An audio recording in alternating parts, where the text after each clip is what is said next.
We do happy hour all night. So the other people who come in and aren't here for poetry get a little present because of you. So feel free to order up, and we have you pay out because it's easy to forget and walk out the door. So we have you pay out up at the cash register. And I don't know what else to tell you. I believe if they want to buy books, they're also going to go. Oh, yes. And if you want to buy books, then you would pay for them next door as well. Yes. So I think that's it. Yes, thank you. Yeah, thanks to Leah for having us, for letting us stay here. Yeah, Elizabeth Austen has a book called Every Dress a Decision. It's $15 for that. And a CD called Skin Prayers for $10. So somewhere around 8 o'clock or just before, we will hear from her. And I believe she's getting a bite to eat or something like that. What do you think? Should we start? Is it about that time? Okay. Why don't we get going? Kyle David Congdon in the house. Woo! Did you bring any receipts with you from? No? I didn't. I just brought tired stuff. All right, all right. People heard it times. You want to point out, have them raise their hands where the seats are here. Okay, yeah, raise your hand if you have an empty seat next to you, because we have a few people in the back that I think would like to sit down. Look at that. So just get to know your poetry neighbors. They may not stay empty for the rest of the night. It kind of gets busier as we go. All right.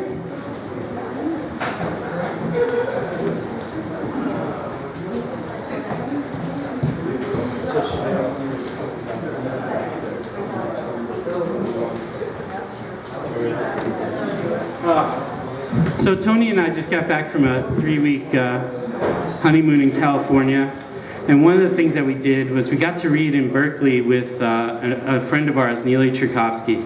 Neely's special to me because after we had Michael Rothenberg and David Meltzer for the first time, which I think was 2008 or 2009, they went back to California and told their friends and the other poets in California about how cool things were here in Vancouver, and Neely just decided to drive from San Francisco here, and he gave a featured reading and did a talk on Bukowski. We have a lot of Bukowski fans here in Vancouver, and he did that all out of the kindness of his heart. We didn't offer him, and we couldn't offer him anything but a place to stay and a meal or two, but he did that, and I hope to have him back. So anyway, Neely was on the bill with us. We invited him to be on the bill with us in Berkeley, and he's been, like Mike G, who some of you see here, Neely is writing at such a fast clip, and his stuff is getting published all over the world, right? But he's writing this stuff so fast that he kind of has to put it on Facebook.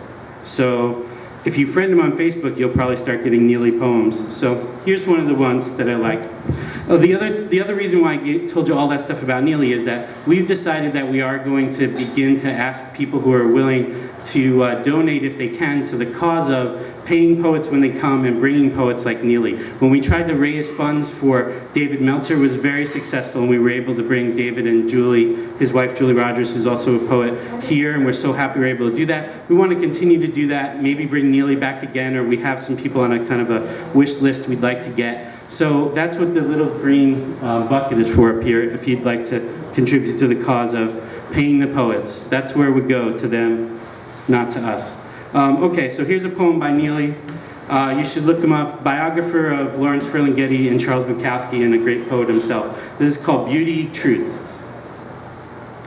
The poet leaves beauty to the beauticians and prefers something less human or humane, something like the depths that gather us in and press us down until the sunset is just a sunset and the moon is an angry white spot deep in the night. The poet is afraid of beauty. He thinks it is a trap. He studies Google Maps and finds islands down in the tropics falling back into the sea, raging surf at Norfolk Island, a Chinese restaurant on Tahiti, the silent airfield on Wake Island. What is beautiful about the overbearing distances between things? We are snagged on truth and bloodied by it. We are capable of art and literature and of ransacking the ruins of Palmyra or blowing up the Buddha. Beyond truth and beauty, stellar signs point to absolute mind holding innumerable stars and star systems in a firm, unyielding grip, squeezing the light, blinking, sighing, eating vast, empty plums, and smiling after its own fashion. Neely Tchaikovsky.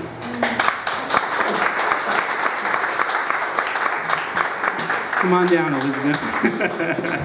I guess if there wasn't a seat for you, we'd have to find one, right, or make one. Do we have any carpenters out there? If it's still too loud there, there's one like two back. Just gonna lower this a little bit.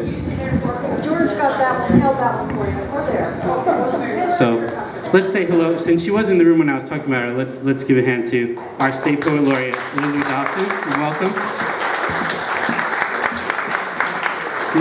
Not her first time in Vancouver, Washington, certainly, but her first time at Ghost Town Poetry Open Mic, so we're happy to have her here with us. And we're also very fortunate to have Tiffany Burbashram as our official videographer, and she also takes a shitload of photographs every time we do this. So if you want your family all over the world to be able to see what happened here tonight, you can go to Tiffany's YouTube page, and because she's doing that for us, we allow her to come up first. So I'm going to invite her to come up and read some stuff to begin. Tiffany Burbashram.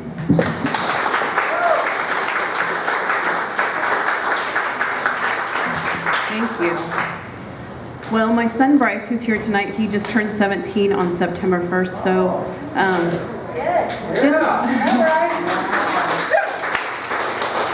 just thinking I'm almost done, so something to celebrate. So this poem is for him. It's called Instructions Not Included. It's not like you came with an instruction book or a map for me to know my way. I had to figure it out by listening to my heart. And it was a strong sound as I went through 9 months of pain, along with swelling feet in the hot summer months just before you were born. You were opinionated from the first moment I heard you cry. I knew I was in for a crazy ride. You were like most little boys as you played with trucks and mud and liked to run and be loud. I learned that a hose is great for washing. There's something magical about playing in dirt. You would make mud pits while I worked in the garden. We had special areas where only monster trucks could go. Now they sit in tubs in the garage, some still with mud attached to their tires.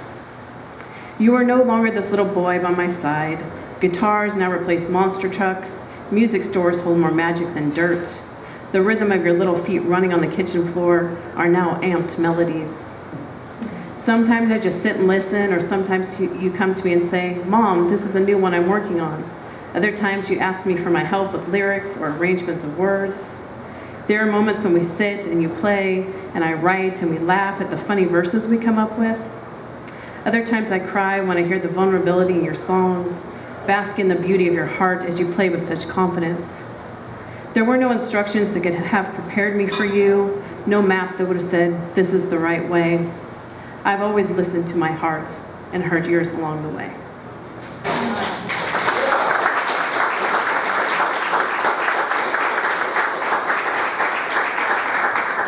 And I think most of you know I am a big fan of sunflowers. Well, this is my Where Sunflowers Go to Die, Part 2.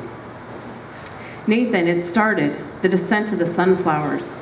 I thought I arrived early this year, mid-July, the 16th to be exact. I saw the tall ones with petals still waiting to open. I saw the mid-sized one with dark orange leaves and dark centers, the small ones fully open as they look towards the sun. They seek direction from sunrise in the morning to its descent in the evening. I continue to snap feverishly as the hot sun beats down and the sweat drips and clouds my vision. I capture all I can, each single flower, the clusters, even the lonely one that grows alone. But Nathan, I saw too many heads drooped, petals missing and their seeds already covered by the earth below. The descent to death is mixed within the newness of unopened blooms. I guess once again the sunflowers have taught me something. Once again I am reminded that some of us are just getting started, some of us are in the midst of life. Even though we run from death, it too comes. I realize I've learned more about myself sitting amongst the sunflowers as I watch my own petals fall to the ground. My seeds have already bloomed. I am in the midst of my own descent.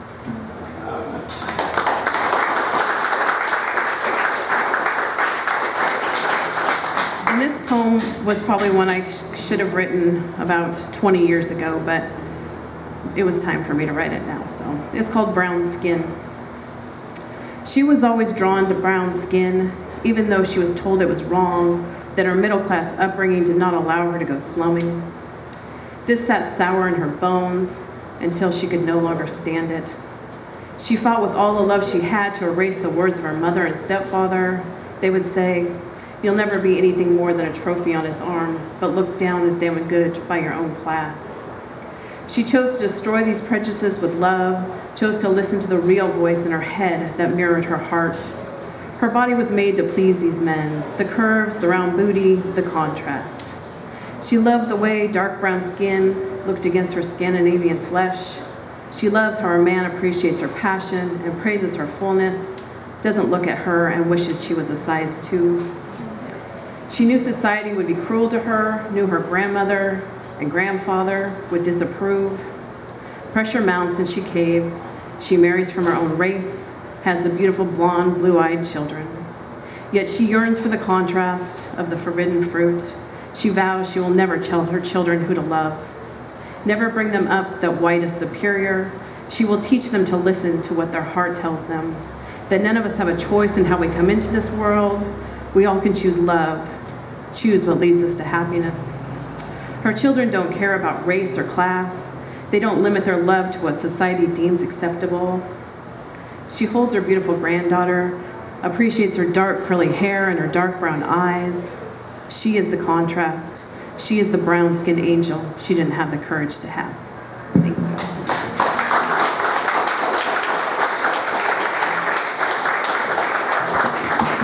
Thank you, Tiffany. Next, we're going to hear from Herb Stokes. Come on down, Herb.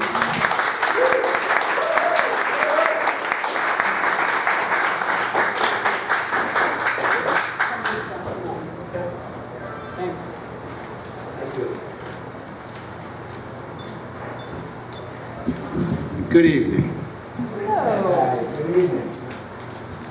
If you have heard this one before, the deal is you don't have to applaud. But if you haven't heard it, clap like hell. Living with dying. I don't know how old I was when I found out that someday I would die. That all of us would die, and have no idea who told me or how or why it came about. I have a clear remembrance and even know the name of the boy in elementary school who told us how babies were made, as explained by his parents. Perhaps there was a death somewhere, maybe even a pet, and my mother tried to comfort me with the idea that we would all meet again somewhere. It was the kind of thing she would say. But I have no recollection or feelings of fear or dread.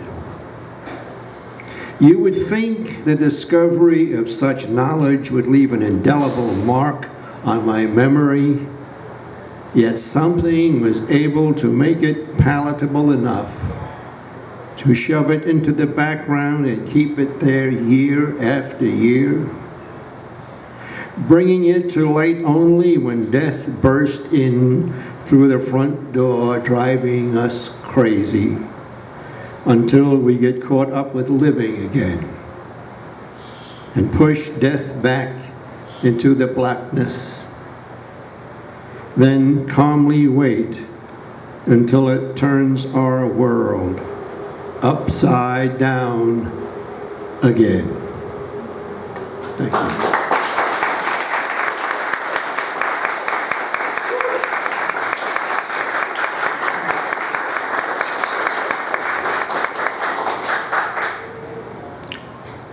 This is called Pig in a Hole. Today, I watched an image on TV of a pig being placed down into a hole only slightly larger than the pig. Then a grate was placed over it, so now it could see only the dirt in front of it, and not enough room to even turn around. The pig will stay planted in that hole while the farmer feeds it until it attains the desired weight and then is finally slaughtered. I gave my 3 frozen pork chops to my neighbor without going into details because I didn't want to add the insult of slaughtering an animal and then throwing its flesh into the garbage. I don't know much about pigs, but I can believe that animal wanted to walk in company with other pigs and be able to stretch its legs out for a minute or two.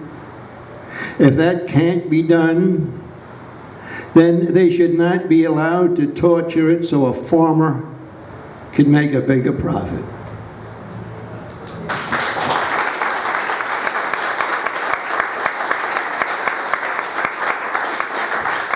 Thanks, Eric. Now please welcome Rosemary to the mic. Careful out there. Thank you, Christopher. This one is a new sort of poem for me.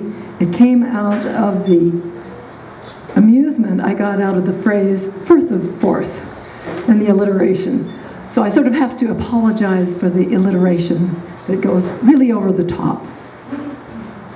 This has also a new swing back to the past.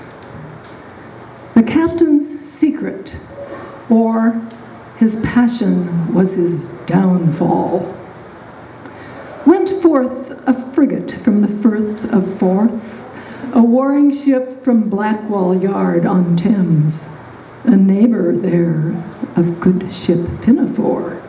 Yet, without that tricky Dick Deadeye aboard, her only Deadeye's holy hardware meant to hitch and hold the tension on the rigging. Though orders from the Commodore said south, the captain ordered helmsman Lowe to head her north to scout for fossils bared by sea and storm, the captain's secret detour near the shore. With spyglass to his eye, he scanned the rocky bluffs for signs in new erosion of shapes like bones, for boulders had tumbled even to the water. That fallen offshore rock was treacherous, a test for helmsman Lowe to guess the depth.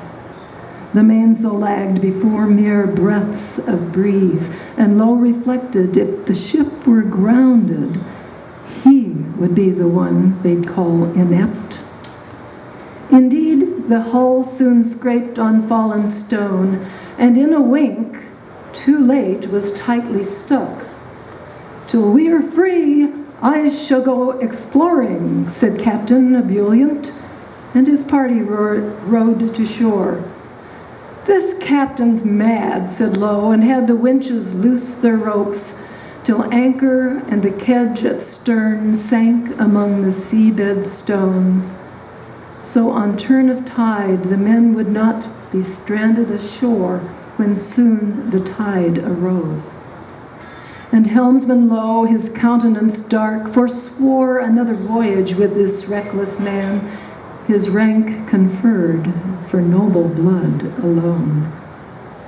The north coast cliff, a wave-worn wall of rock, here rose above the narrow foreshore where the sailors sought the ammonites and trilobites. Heedless of the rising wind and tide, the captain urged them on to find his quarry as he on toe slope probed the new-fallen stone. Then the portent of the North Sea storm turned violent, and too near the captain beat the battered bluff. Rock began to clatter down. A boulder, tree trunk thick, seemed willful in its aim, directed toward the foolish man, and struck him down to death. The sailors, straining, tried to move the stone. but effort was to no avail. With no regret, they abandoned him there, entombed beneath the boulder. The dinghy, left pulled high, was now afloat, and the sailors clambered in. With luck, they reached the ship as crashing waves attacked the cliff. Anchors up, and the wheel turned south by a smiling helmsman low.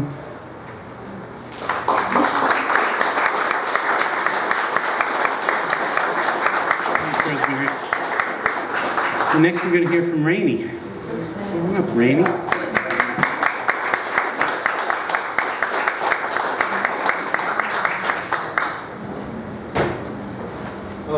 And while Rainey is coming up, raise your hand again if you have an empty seat next to you. We have some people standing in the back. So there are some seats up here, including 2 right in front. Thank you, Christopher.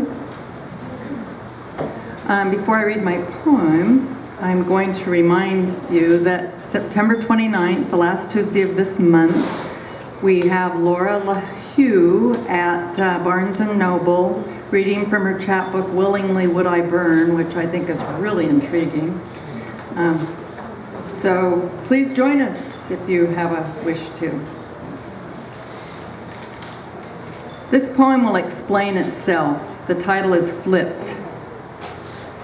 2 years ago, I purchased this cute little condo with beige walls and carpeting and crisp white trim. For some unfathomable reason, I had painted a picture in my mind of the seller. A 70-ish widower had resided there many years. Wife passed away in the condo. He had it painted and carpeted so he could begin anew. I could not have been more wrong. I did not find out until signing across the state line, where I was bilked out of all of the closing costs, that the place had been a rental for several years. The owner was a 30-something entrepreneur who flipped it. As the months passed, the house began telling its own story. Blemishes surfaced in the beige paint like acne on a teen boy. The crisp white trim readily chipped, and upon closer examination, I realized that it was laid on thick, like frosting on a wedding cake. A pipe burst in the crawl space, and the plumber reported that there was substantial water damage because it had probably leaked for a long time. Needless to say, the homeowners covered the first $5,000 of repairs. Then my kitchen lighting began to flicker. I hired a man to place the little black doohickeys that power fluorescent tubes. 6 months later, 2 out of 3 tubes are out again. The kitchen cabinets are woefully inadequate in size and use of space. The paint is horrendously uneven, and I am putting off the inevitable. My job doesn't pay well, so I have a new plan: to get a weekend job at Home Depot and slowly, diligently replace cheap linoleum counters, chipped sinks, and chintzy vinyl flooring with the good stuff. Slowly flip this place more to my liking. Eventually, perhaps I'll lease it out on an option to buy when I relocate to a small coastal town in a few years. In the meantime, I have a quaint little place to live. Truly, it has its charms.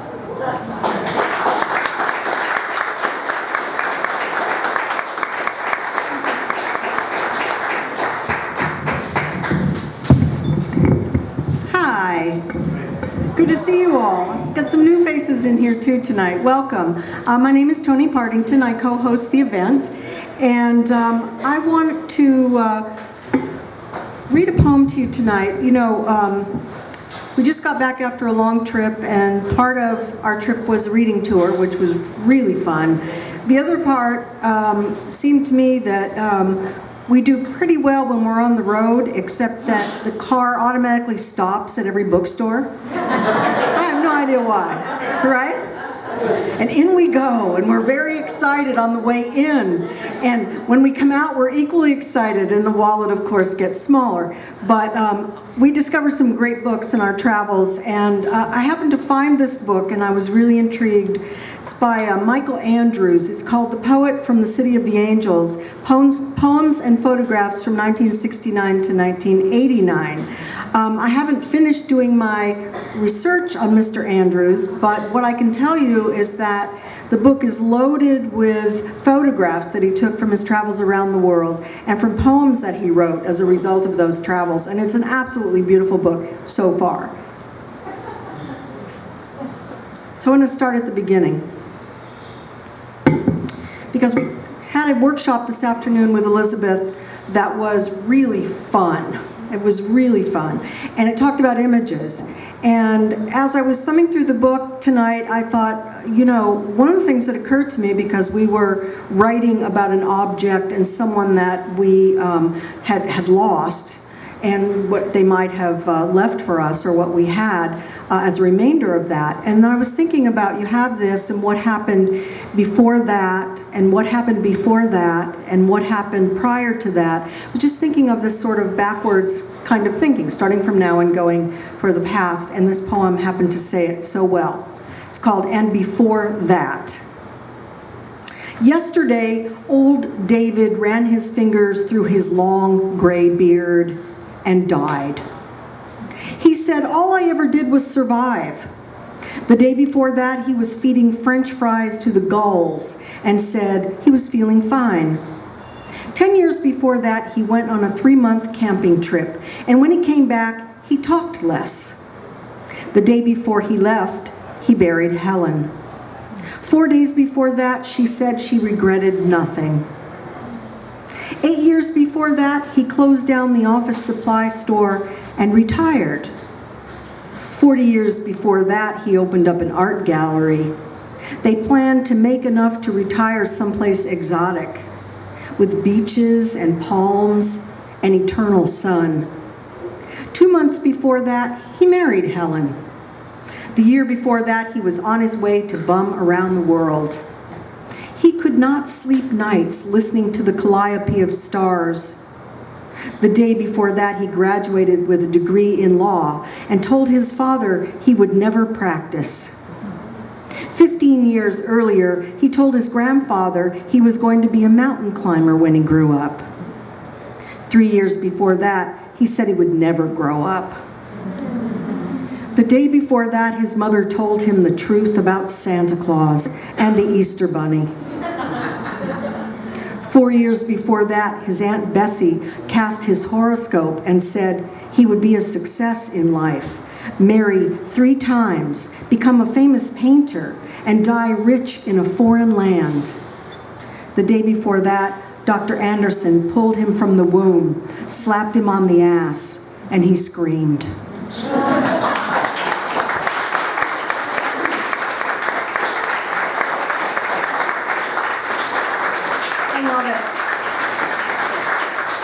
I just love it, and I think I want to try to play with using this format. I just think it's really it's a fun thing. And next we're going to hear from Erin Iwata. Erin, come on up.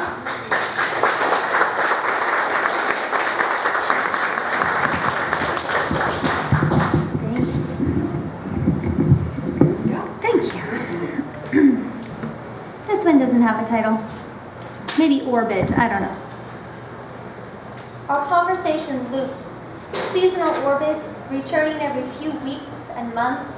The verbs change, where they land, the same. Before the words have spun, too far away to be heard, and we leave it. You wishing it was an asteroid, rocketing out of our galaxy.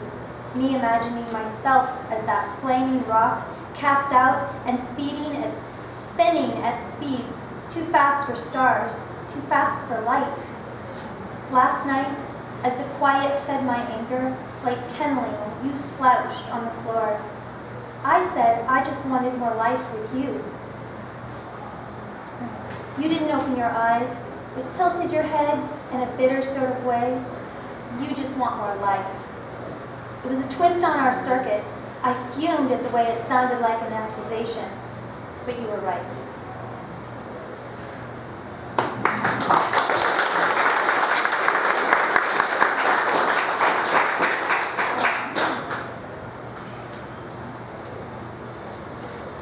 This one's called Yahats. There was no sand. The waves beat the rocks like drums in an empty sanctuary. I thought maybe I could stay there in a second-hand wool jacket with frozen fingers writing you untamed poetry. The night before, we raced through the darkness, weighing the merits of a future that doesn't exist. As always, you were there, our light-filled, black-robed echo, neither of us really wanting to go where you would not linger.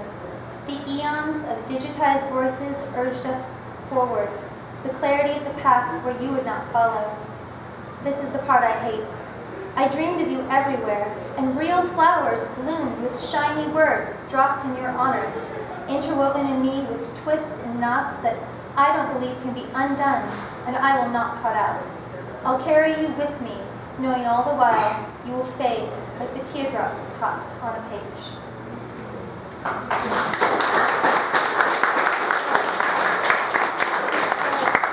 This last one was I picked because of the session that we did today. It was just what Tony said about it. So I had to pick this one because it reminded me of what we were working on today. The heat sunk deep into my bones. I hear the birds brushing, singing against leaves softly. The house still smells like her, things placed right where she laid them. Her clothes and jewelry contain memories I don't know but maintain their weight all around me. My kids won't remember her voice. My grandchildren won't know her name. In 100 years, no one will remember me. Even so, I sit down at her vanity, brush on her makeup, think about her DNA dancing on my skin, holding for a moment all that we are, all that we ever will be together, her colors in the mirror on my face.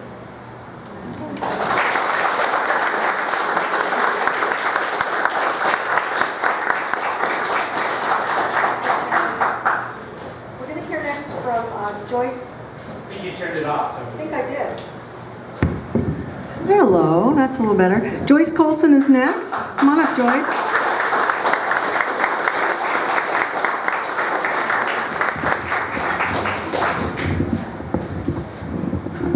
There we go. Thank you. I also host an open mic, and that's next Wednesday at Paper Tiger Coffee Roasters at 7, if you want to join me there. My featured reader will be George Thomas, and a special guest afterward. A few months ago when I was reading at Barnes & Noble, I was reading some short poems from my cell phone, and a poet came up to me afterward and said that I wrote some very pithy poems. So and that sparked this new poem called Pithy Windows to the Soul, because I like that word pithy. I have 10 of them here. 1. To be first does not mean winning, but means an adventure for the brave of heart. 2. Looking into the mirror is someone looking back and saying, I love you. 3. When two soulmates meet, there is an explosion of recognition beyond the eyes. 4. If love is an action, there can be no apathy, only an apothecary that heals. 5. Wisdom is seeing someone who lives desperately and not dying to know why. 6. If a touch says 1,000 words, a hug reveals someone's biography. 7. Think and react and be a survivor. Feel the truth and be an awakened soul. 8. In the scheme of existence and the plans of experience are the map to the soul of truth.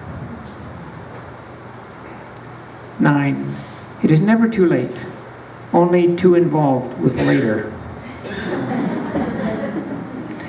10.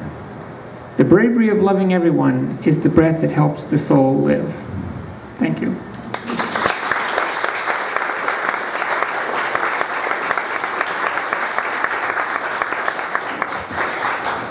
Next, we're going to hear from the featured reader for the Coffee Roasters at Paper Tiger next month, George Thomas. George, come on up.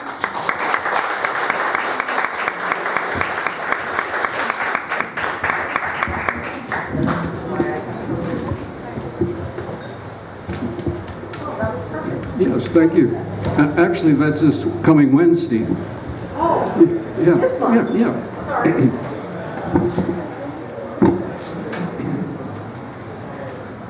Foot carrying eyeball. I just wanted to bring the sound of a natural voice back into the poem, speaking naturally so it can be what it is. A foot carrying an eyeball through an interior landscape, looking for God in a guttural. All the best accidents happen when I'm being natural, as undramatic and willing as a seed pod.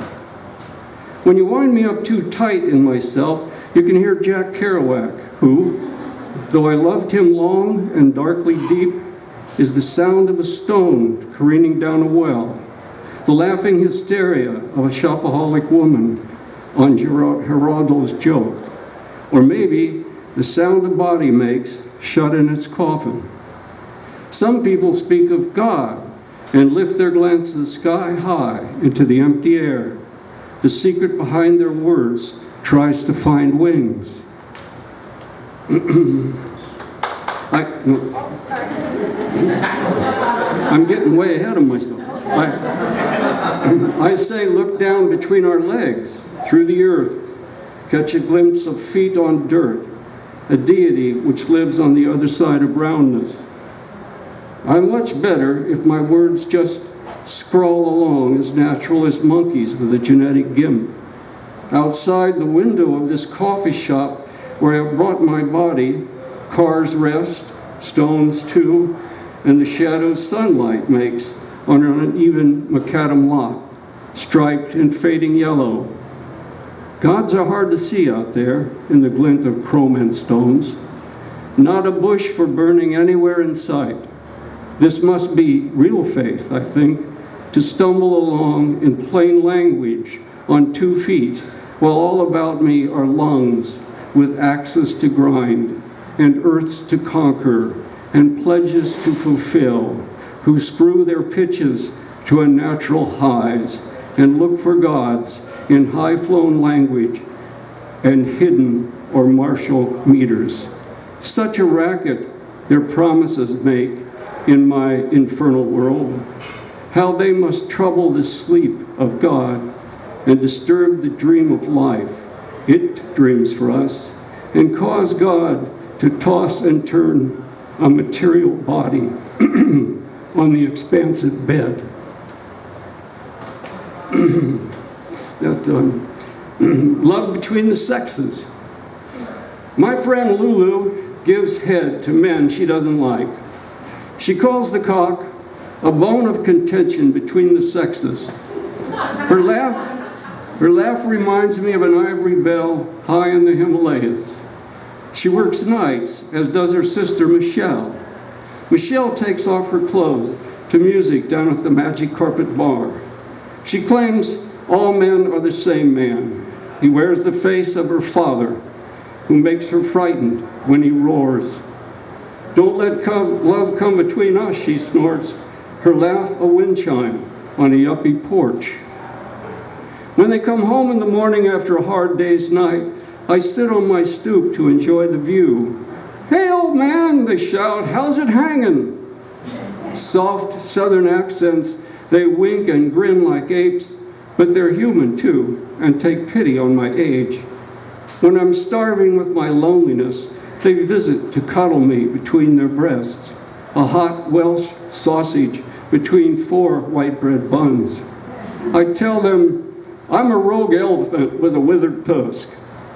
My laugh as silent as a fart in a windstorm. Unsentimental, they giggle at my fumbling. And when I shove myself into the hole in their centers, I suck in their laughter as through a straw.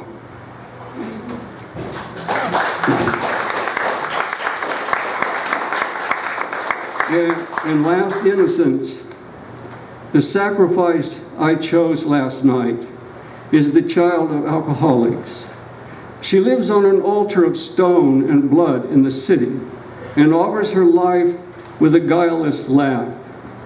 Last night, I tried to fuck her brains out, as my comrades at the shop are fond of calling love.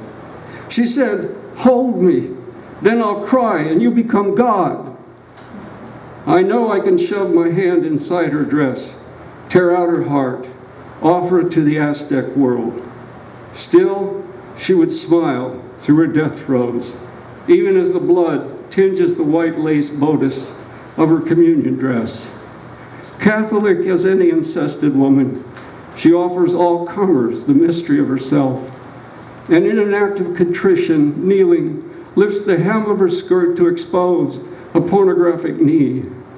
The pulse at her throat urges me on to raise the stone knife and plunge it into her attitude of prayer.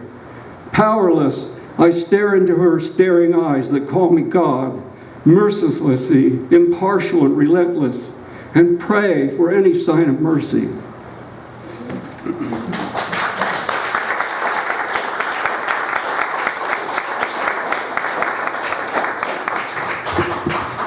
Thank you, George. And it's next Wednesday night at Piper Tiger Coffee Roasters at the corner of Evergreen and Grand in Vancouver, correct? Like 7 o'clock. All right, I got it right. Finally. Linda Evans. Linda, come on up.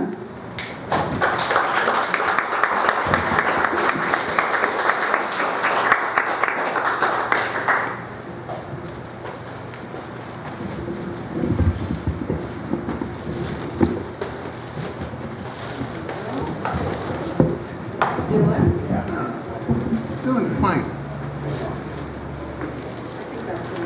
That's okay.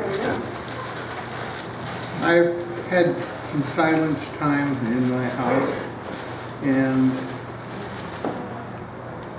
thought of one word and a whole bunch of words came out.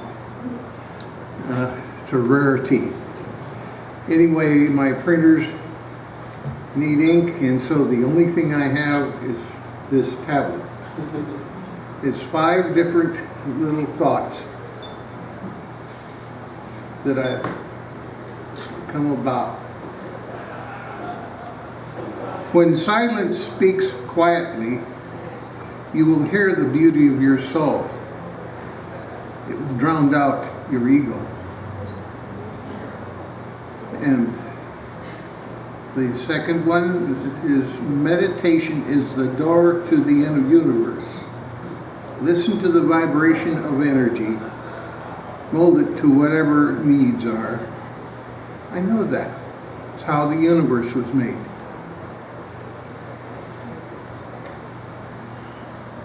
The roads of life are a two-way street.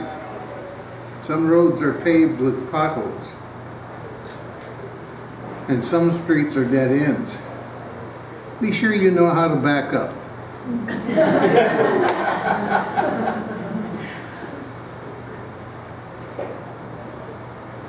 I hate these things.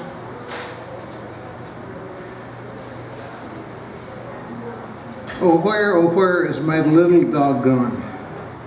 Oh, where can he be? Remember, your dog never gets lost. Sometimes you do. Keep your goals in sight. The dog's goals are, when are you going to feed me? You have to worry about the word squirrel.